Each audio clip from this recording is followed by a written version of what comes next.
castelo forte é o nosso Deus. Boa noite, meus irmãos, graça e paz. Boa noite também àqueles que nos acompanham no nosso canal do YouTube. Nós vamos, meus irmãos, dar continuidade às exposições que temos feito, os 10 mandamentos, e por isso eu quero convidar a todos para que abramos as nossas Bíblias em Êxodo, capítulo 20, nós vamos ler o versículo 12. Êxodo, capítulo 20, versículo 12. Nós vamos introduzir hoje a mensagem a respeito do 5º mandamento. Eu quero convidar os irmãos para que façamos a leitura juntos deste pequeno, mas tão importante versículo da Escritura Sagrada. Leiamos. Honra teu pai e tua mãe, para que se prolonguem os teus dias na terra que o Senhor teu Deus te dá. Vamos repetir, meus irmãos. Honra teu pai e tua mãe, para que se prolonguem os teus dias na terra que o Senhor teu Deus te dá. Vamos orar mais uma vez. Querido Deus, nós estamos diante do Senhor ao longo de toda a nossa vida, de maneira mais específica, quando nos reunimos como povo do Senhor, no dia do Senhor, para cultuarmos a Ti com gratidão em nossos corações, e agora, nesse momento no qual ouviremos a Tua santa voz, por meio de Tua palavra, pedimos-Te, ó Senhor, que Tu nos ilumines, para que este texto, inspirado por Ti, possa encontrar morada em nossos corações e verdadeiramente afetar o centro de nossas afeições e assim sermos inclinados para fazermos aquilo que o Senhor requer de nós. Ó Deus, como já oramos e reiteramos, perdoa os nossos pecados, ó Deus, para que possamos agora, de maneira limpa, e como também acabamos de entoar, de cantar, que nós possamos reconhecer que o Senhor é Deus, que Tu és o grande Senhor, que é aquele a quem nós devemos aclamar, é aquele a quem nós devemos adorar com todo o nosso ser.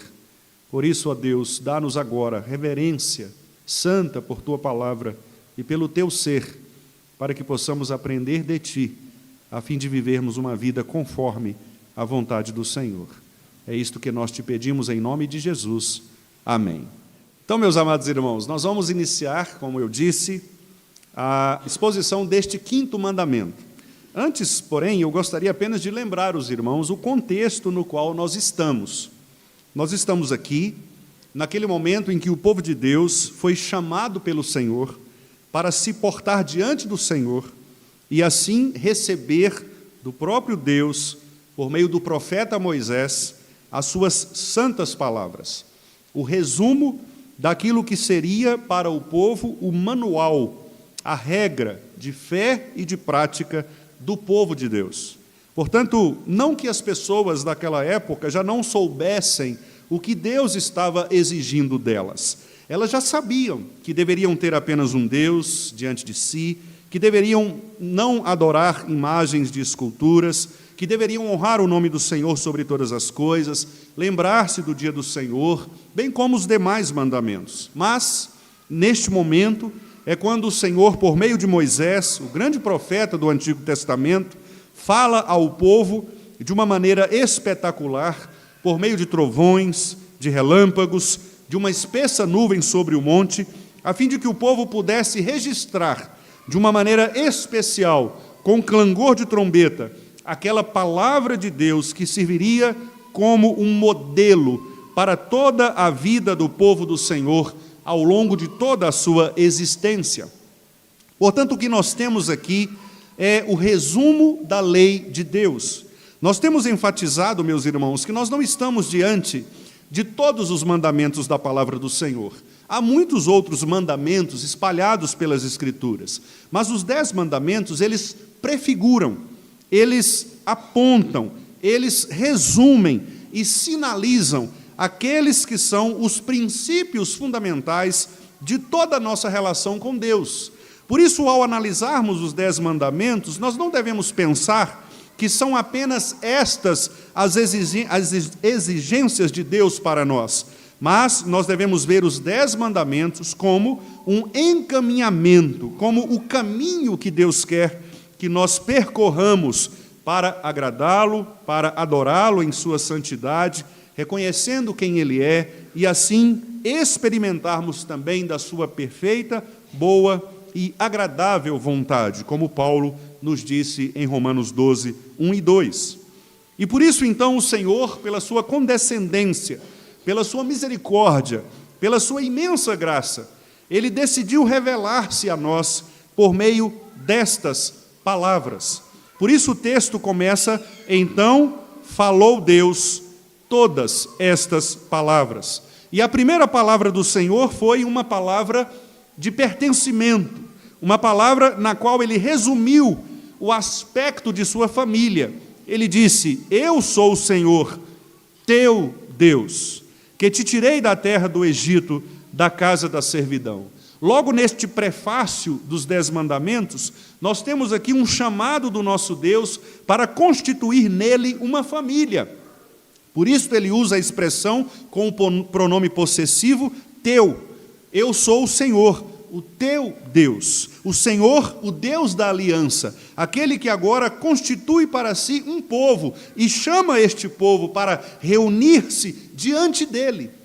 E assim também viver diante dele em todas as coisas. Por isso, logo no prefácio, o Senhor nos chama para prostrarmos diante daquele que é o único Senhor, o Deus Todo-Poderoso, o Deus que é capaz de nos livrar da nossa escravidão, dos nossos pecados, o Deus que nos liberta, o Deus que nos reúne em família para fazer de nós o seu povo, um povo santo, uma nação exclusiva, um povo de propriedade de Deus, a fim de que esse povo pudesse refletir, por meio da santidade do seu propósito, toda a glória do Senhor.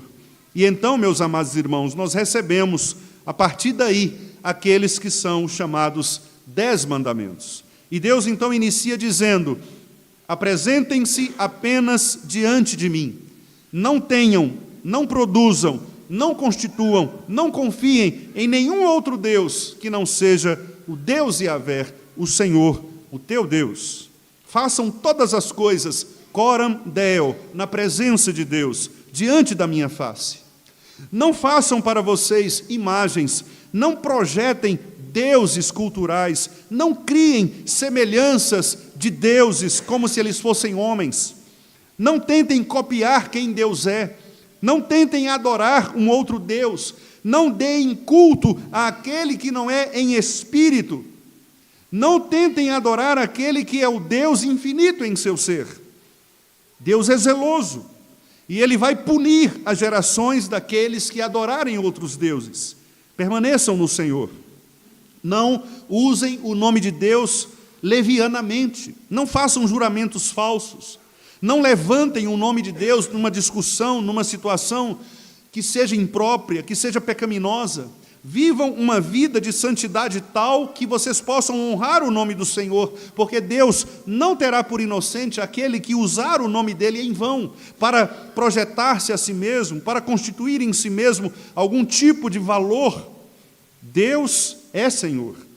Por isso, vocês devem separar um dia, para que nesse dia vocês se lembrem e vocês reflitam acerca daquilo que Deus fez por vocês. Deus criou vocês para que vocês pudessem cultivar, para que vocês pudessem dominar, para que vocês pudessem ter relacionamentos saudáveis.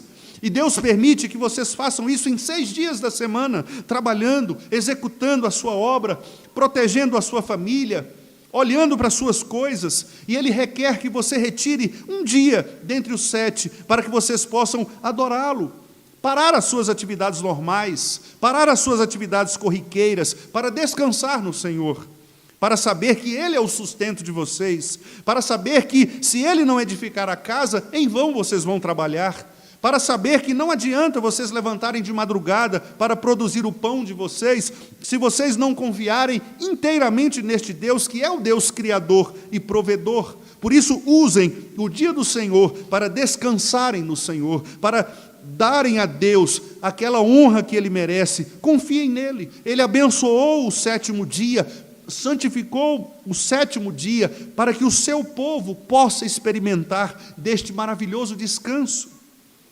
Portanto, meus amados irmãos, nestes 4 primeiros mandamentos, nós temos aqui aquilo que Deus exige de nós com relação ao seu ser. Em outras palavras, aqui Deus requer um olhar vertical. Deus quer que nós nos coloquemos como criaturas, como pessoas que somos totalmente dependentes daquele que se revelou, daquele que se manifestou poderosamente, com trovões, relâmpagos, nuvens, com a sua glória. E Ele agora quer que nós prostremos diante dEle, reconhecendo que só Ele é Deus, não há outro Senhor. E ao fazermos isto, meus amados irmãos, nós cumprimos, portanto, o primeiro aspecto da lei moral de Deus, que é amar a Deus sobre todas as coisas. E por isso, os nossos irmãos do passado sabiam que este era o mais rico e importante mandamento: amar a Deus de todo o coração, de toda a nossa alma, toda a nossa força e entendimento.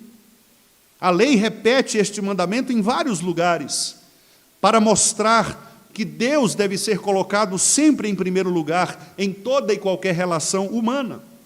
Por isso, ao ensinar os nossos filhos, Moisés instruiu o povo de Israel que nós deveríamos inculcar na cabeça dos nossos filhos o amor a Deus, o Shema. Ouve, pois, Israel, o nosso Deus é o único Deus, é o único Senhor. As crianças, portanto, deveriam ser ensinadas a honrar a Deus em primeiro lugar. O aspecto mais importante da vida cristã é a compreensão que nós temos a respeito de Deus. Saber quem Deus é, saber as suas perfeições, compreender cada detalhe do ser de Deus, este é o aspecto mais importante da vida humana. Por isso, o nosso Senhor Jesus Cristo disse que nisto se resume a vida eterna, que nós conheçamos a Deus e o conheçamos, porque Deus revelou Jesus Cristo para que Cristo nos revelasse o Pai. Ele se fez carne, habitou entre nós, para que nós pudéssemos olhar para Ele e nele nós vermos o Pai. Esta, portanto, meus amados irmãos, é a atividade mais importante da vida cristã e da vida religiosa. Há pessoas que tentam fazer da religião ou da vida religiosa mecanismos legalistas e tentam colocar, especialmente nas seitas, outras regras que Paulo chama de tradições humanas, coisas que não têm valor algum contra a sensualidade. São coisas que simplesmente tornam-se penduricalhos para justificar muitas vezes as faltas humanas. O que Deus requer de nós de verdade é que nós reconheçamos quem Ele é. E nós vemos isto, meus irmãos, prefigurado em muitos personagens do Antigo Testamento, bem como do Novo Testamento. Os nossos irmãos, todos eles que tiveram encontros marcantes com o Senhor, eles estiveram diante da face de Deus, diante de mim. A começar, por exemplo, com o próprio Adão, que diante da presença do Senhor esteve ali no jardim. Depois, nós podemos perceber outros nossos irmãos do passado, como Jó, o mais antigo dos patriarcas, que também, ao passar por aquela experiência de sofrimento, teve um encontro real com Deus, vendo o Senhor de maneira real nas experiências. E ele próprio disse no final do seu livro: eu conheci o Senhor apenas de ouvir falar, mas agora os meus olhos te veem. Não que Jó estivesse dizendo ter visto o próprio Deus em pessoa, mas a experiência espiritual de Jó, esta experiência que só o Espírito Santo pode dar e criar no coração do homem, ela revelou a Jó quem Deus é.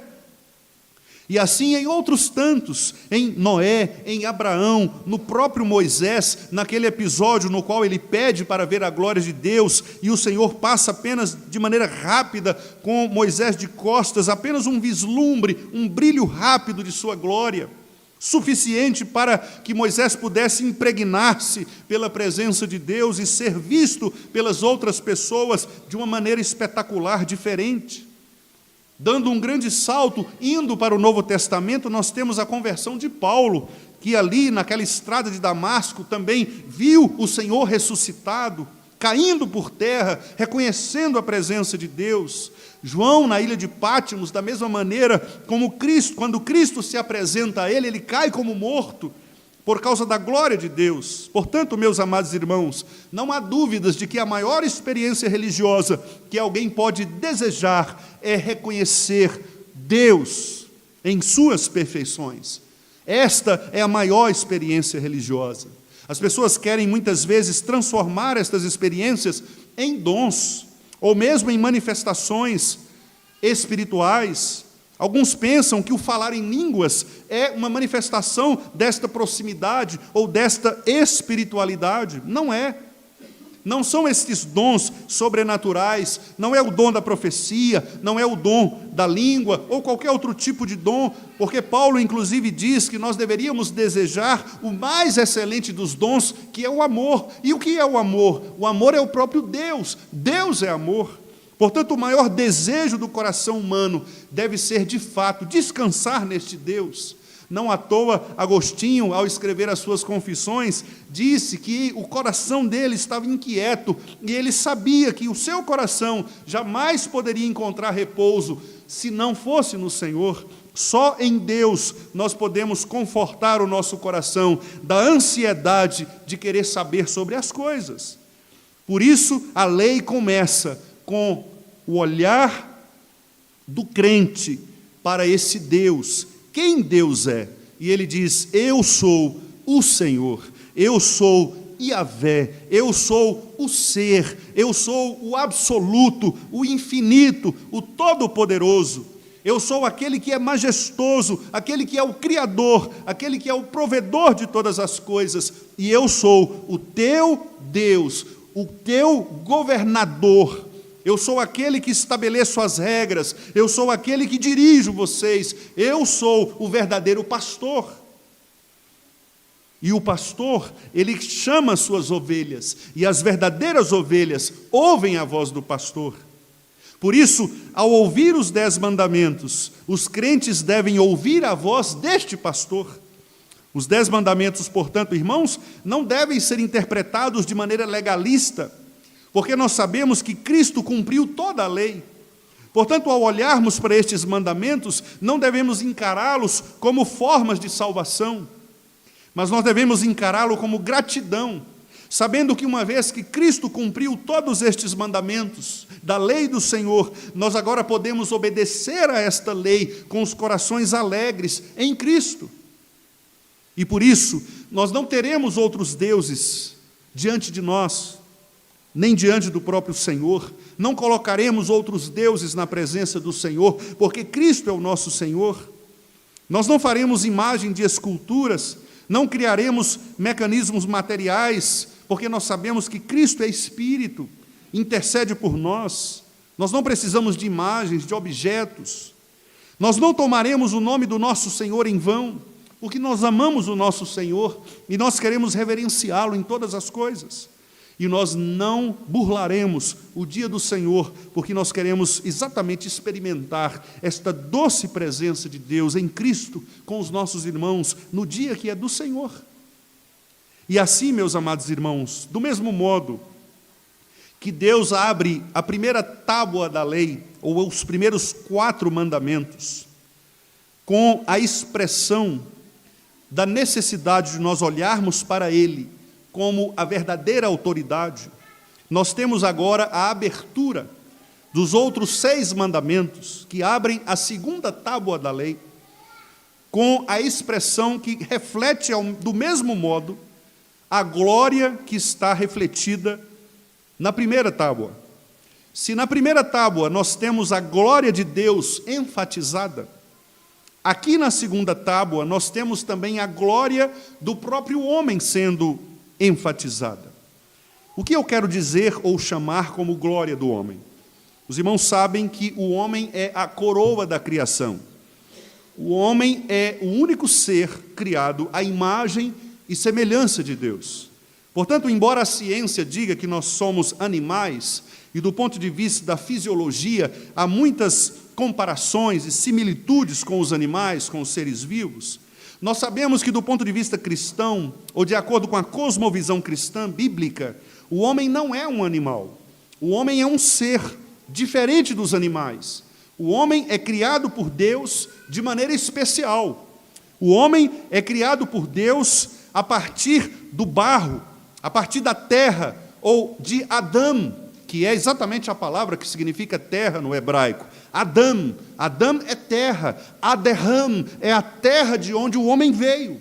O homem é pó, o homem é Aderram, o homem é Adão, assim como a mulher também é constituída do próprio Adão. Somos pó. Mas, meus irmãos, a palavra diz que no momento em que Deus criou o homem, Ele deu ao homem, ao ser humano, homem e mulher, ali representado em Adão, a dignidade que só o ser humano tem. Só o ser humano recebe os atributos de Deus. Por isso, só o ser humano foi criado à imagem e à semelhança de Deus.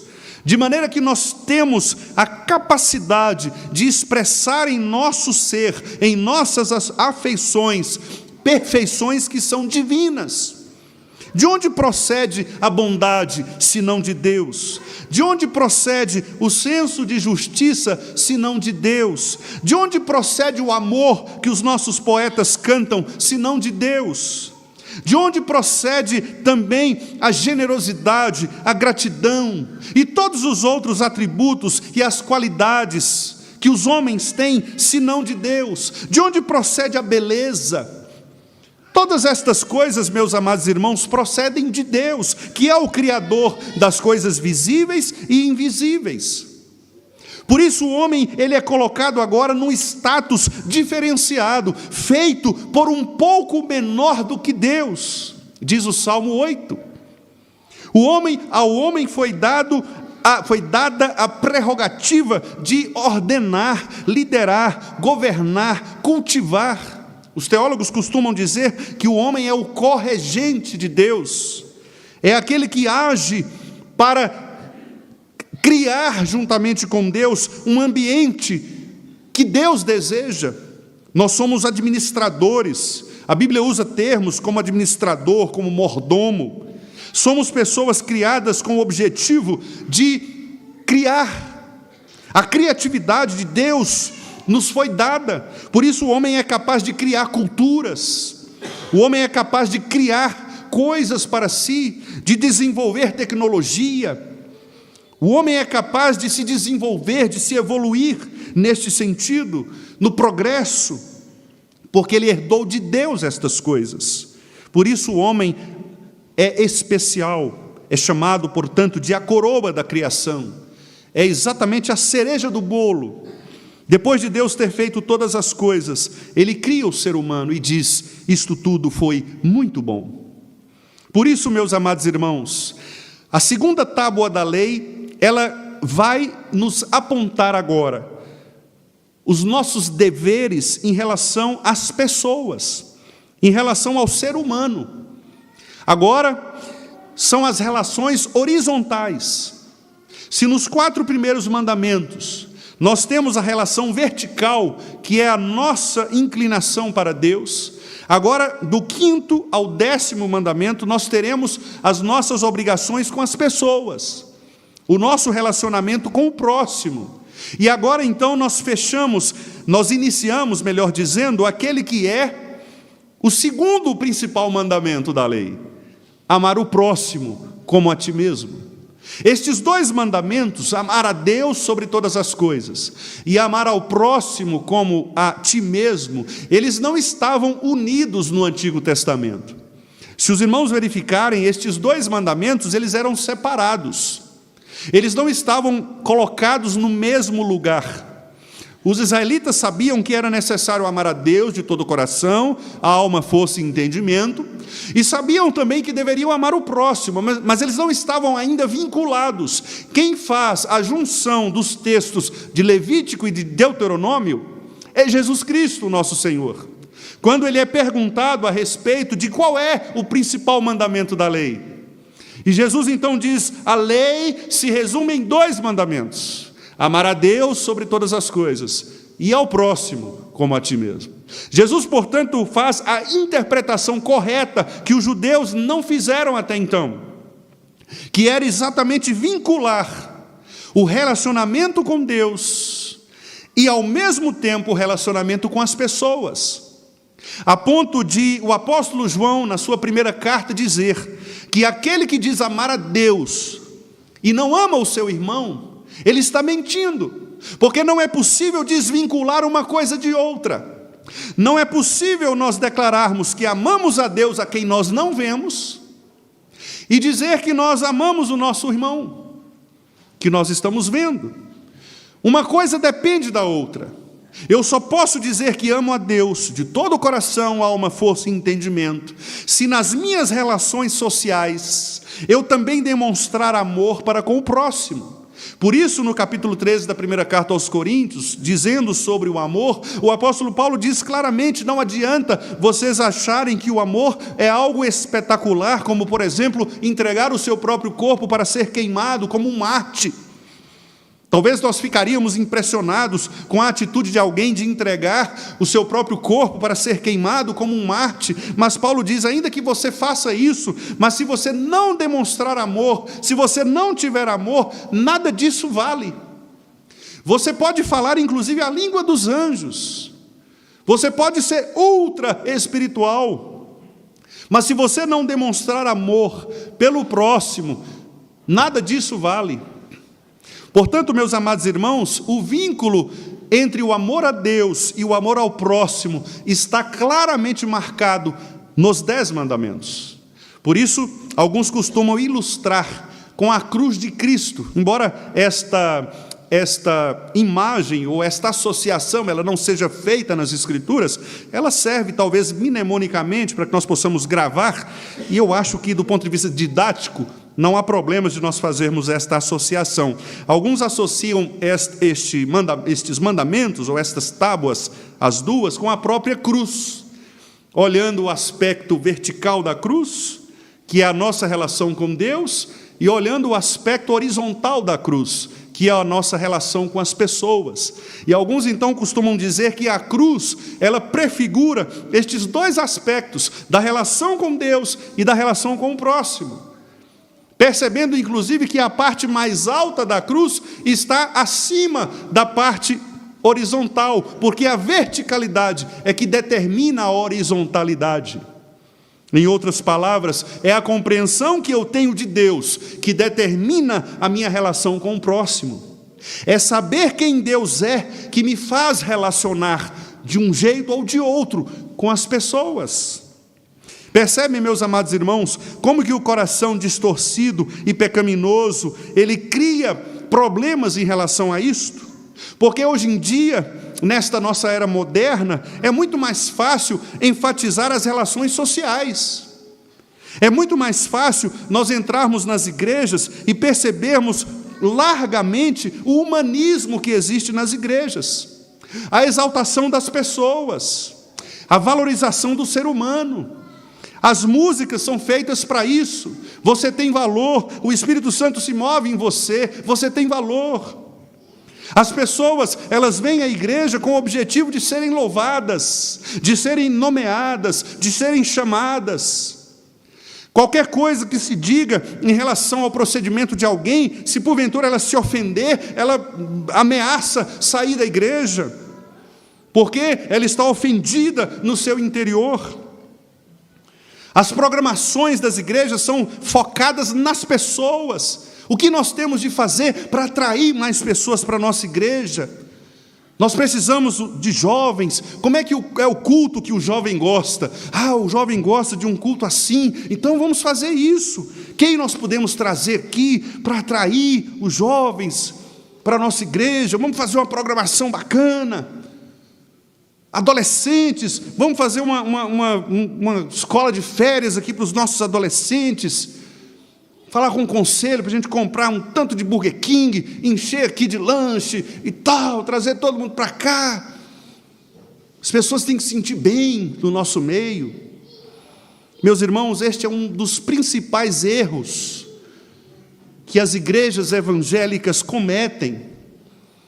Não que nós não devamos valorizar as pessoas, Mas o que eu estou dizendo aqui é que há uma proporção errada. Nós devemos sim valorizar as pessoas, mas antes de valorizá-las, nós devemos entender o que de fato Deus requer de nós nesta valorização. As pessoas precisam entender, nós precisamos entender, que as nossas relações sociais, elas só terão verdadeiramente sentido se antes disto a nossa relação com Deus for restabelecida.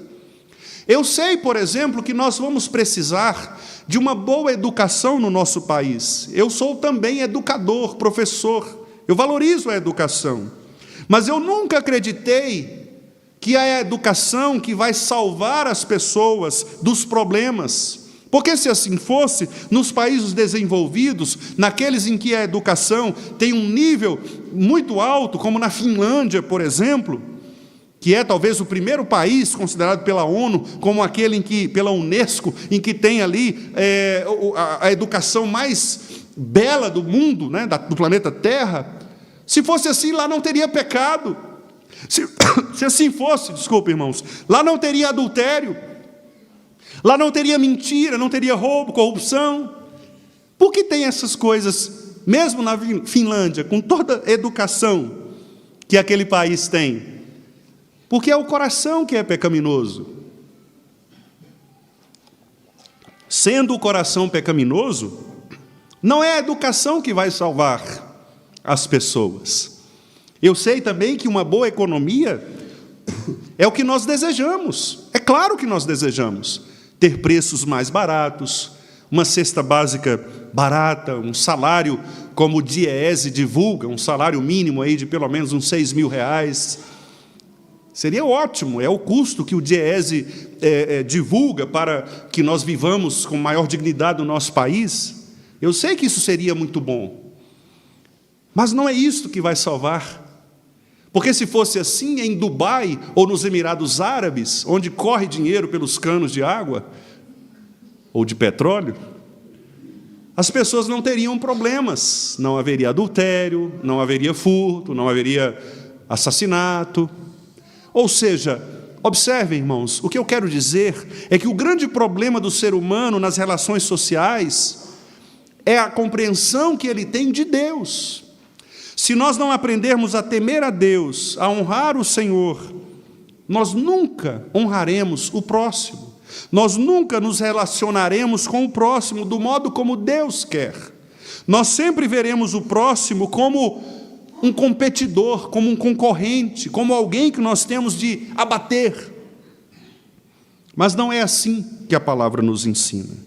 E eu quero, meus irmãos, chamar a atenção nesta noite apenas para um aspecto, e com a graça de Deus, nos próximos domingos, eu ainda aprofundarei neste mandamento. Mas o aspecto que eu quero tomar aqui é o aspecto da honra.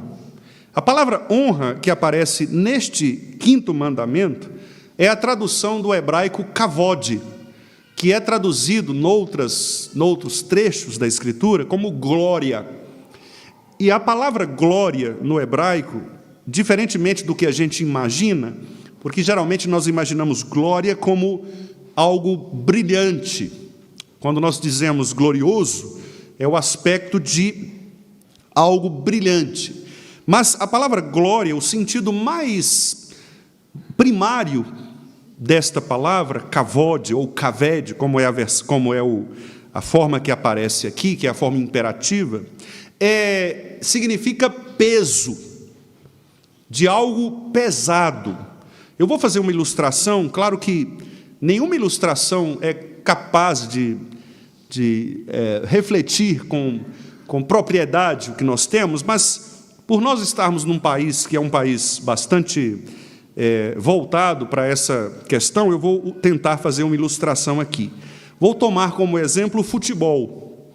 No futebol, nós costumamos dizer o seguinte, que quando um time grande, um time importante, um time de muitos títulos, de muita relevância, seja uma seleção, por exemplo, ou um time mesmo local, quando esse time vai enfrentar um time inferior, nós costumamos usar a expressão peso da camisa. Às vezes o time está ruim, Então você pega um time que passou por uma crise, por exemplo, e aí esse time está perdendo e tal, e aí ele vai enfrentar um outro time, vai ser goleada. E aí alguém fala assim, olha, cuidado, tem o peso da camisa, a camisa pesa. O outro time, quando entra e ele vê o adversário, ele vê a torcida, ele vê alguns jogadores, que são jogadores diferenciados, o time sente. E aí a gente costuma usar, é o peso, o time é pesado, aquele jogador ele é pesado. Você coloca um jogador de nome, de expressão, o adversário treme. Pode estar mal, mas se você coloca, o adversário sente que é diferente. É mais ou menos esta ideia, é o peso da camisa, é a relevância, ou seja, é o tamanho daquilo que nós estamos enfrentando, o tamanho do adversário. É aquele adversário que já conquistou muitos títulos, é aquele adversário que é pesado naquele esporte, naquele cenário. É como enfrentar, por exemplo, o Lakers na NBA. Você chega e tem lá um LeBron James, né? Aí você fala, poxa, e agora? Né? Você vai para o Golden State Warriors, tem o Stephen Curry, pronto, vamos perder. Grandes jogadores, são pessoas de expressão, são ídolos, homens que ganham milhões de dólares. Você enfrenta um Cristiano Ronaldo, um Lionel Messi, né? Ou seja, são pessoas que têm peso dentro daquele esporte, dentro daquele cenário. Né? Um Djokovic no tênis, o Jorge Alcaraz, Carlos Alcaraz, né, ganhou hoje lá do Wimbledon, do Djokovic, enfrentou um peso, o maior tenista do mundo, né? Ganhou. É isso, a honra é o peso. A ideia do texto, portanto, é assim: nós estamos diante daquele que é mais pesado de todas as coisas. Quando você chega diante desta glória, deste peso, você treme. Você treme diante deste peso. Você não enfrenta como você enfrentaria qualquer tipo de situação de adversário. Você para e treme, você fica ali, será que vamos ficar aqui paradinho, porque não dá para encarar, não. Eles são muito grandes, é muito forte. Esta é a ideia da palavra honra. Espero com isso não ter esvaziado o sentido, mas pelo menos ter esclarecido os irmãos aquilo que eu gostaria de passar. E aqui, qual o impacto disso no mandamento? O impacto disso no mandamento é, conforme alguns comentaristas, é exatamente o fato de fazer aqui agora, meus irmãos, uma relação de igualdade, como eu acabei de dizer agora há pouco, entre a primeira tábua da lei e a segunda tábua da lei. De maneira que a honra, ou este peso, ou esta reverência, ou esta obediência, ela seja o prefácio de todos os demais mandamentos. Alguns comentaristas sugerem, aliás, que o mandamento quinto, que é honrar pai e mãe, é um prefácio de todos os outros. Agostinho, por exemplo, dizia que se uma pessoa não é capaz de compreender o tamanho da autoridade do pai e da mãe, ela também não será capaz de compreender as demais autoridades. Se uma criança ela não obedece o pai e a mãe, ela não obedecerá professor na escola, policial na rua, porque a autoridade começa aqui. A compreensão do peso da reverência está nos pais. Se uma criança ela é capaz de encarar, de enfrentar e de não perceber o peso da camisa do pai, ela não fará isto em nenhum outro lugar. E por isso Agostinho chegou a esta conclusão, dizendo que este mandamento é o prefácio, porque ele ensina que tudo começa na relação mais primária, que é na relação entre pai, mãe e filhos. Portanto, a honra ao pai e à mãe vão agora abrir todos os demais mandamentos, que todos eles vão depender deste aspecto, ou seja, de olhar para o próximo e saber que o próximo deve ser reverenciado por mim, porque ele é a imagem de Deus, ele é a coroa da criação, Por que então nós não vamos matar? Porque nós vamos compreender que aquele ser que é criado por Deus, ele tem um peso tão grande que eu devo honrá-lo. Uma mãe não vai abortar, porque ela sabe que aquele ser criado por Deus tem um peso tão grande que ela é capaz então de reverenciá-lo. Um casal não vai adulterar, porque agora esse casal, ele entende que o outro tem o peso da dignidade da criação de Deus. E eu, portanto, olho para o meu esposo, para a minha esposa, com reverência, santo temor. Eu não vou furtar, porque eu olho para o outro e para os bens do outro com reverência. Eu respeito aquilo que ele conquistou com o seu esforço, portanto eu não vou retirar dele aquilo que pertence a ele, pela dignidade que ele tem diante do Senhor. Eu não falarei mal do meu próximo, não testemunharei contra o meu próximo, porque o meu próximo, ele tem peso, ele tem honra, ele tem camisa. Por isso eu devo reverenciá-lo, honrá-lo, respeitá-lo, porque ele é dignamente criado por Deus. E eu não vou cobiçar o que ele tem, porque o que ele tem foi dado por Deus, e eu não tenho o direito de invejar aquilo que Deus deu a ele, por achar que eu mereço mais do que ele, se o próprio Deus entendeu que ele merece mais do que eu. Percebam, irmãos, que todos os mandamentos seguintes, que têm a ver com a sociabilidade, com as nossas relações sociais, estão conectados ao peso, à honra. Assim como os 4 primeiros estão conectados com a honra, com o peso de quem Deus é. Eu sou o Senhor, teu Deus. Portanto, irmãos amados, finalizando esta abordagem genérica e inicial destes mandamentos, os quais agora nós trataremos individualmente, os da segunda tábua, eu quero apenas fazer aqui um breve desafio aos irmãos, como já tenho feito em alguns outros momentos. Meus irmãos, que nós aprendamos a olhar para estes mandamentos como desafios para a nossa vida, desafios reais. Todas as vezes que nós estivermos diante de uma situação na qual nós nos sentirmos tentados a desobedecer qualquer destes mandamentos, que nós reflitamos acerca de quem de fato é o dono desses mandamentos, quem de fato requer de nós. E eu tenho insistido aqui, meus amados irmãos, nesta pequena expressão, mas que para mim faz talvez o maior sentido, e é que vincula todos os demais mandamentos: diante de mim.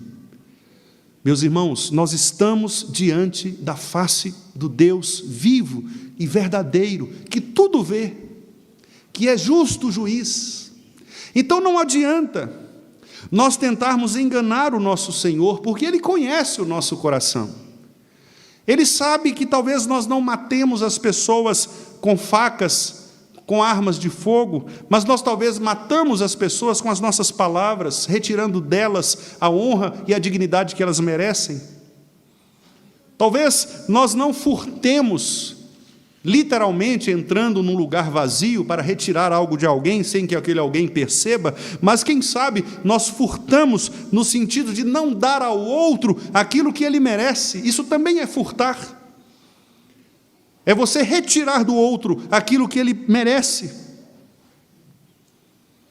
E tantas outras aplicações, que o Senhor nos dê graça, no nome de Jesus, para nós sabermos que agora há 3 aspectos principais que vão reger a nossa relação com estes mandamentos. Como dizia Calvino, estes mandamentos têm 3 aspectos principais: reverência, obediência e gratidão. Reverência, porque nós estamos diante de Deus. Obediência, porque nós agora devemos obedecer ao Senhor. E gratidão, porque nós temos que reconhecer que uma vez que Cristo cumpriu a lei, nós agora fazemos isto com alegria. Que maravilha! Eu poder honrar a todos aqueles que foram criados distintamente por Deus, sendo, portanto, uma pessoa que cuida do pai, da mãe, das pessoas, do próximo, que se preocupa com o bem-estar do outro, que evita palavras de desonra. Como é grato fazer aquilo que Deus requer de nós, sem o peso de termos que obedecer estas coisas para sermos salvos, mas com a alegria de fazermos estas coisas, porque já somos salvos em Cristo Jesus. Que Ele mesmo nos abençoe e nos guarde, em nome de Jesus Cristo. Amém.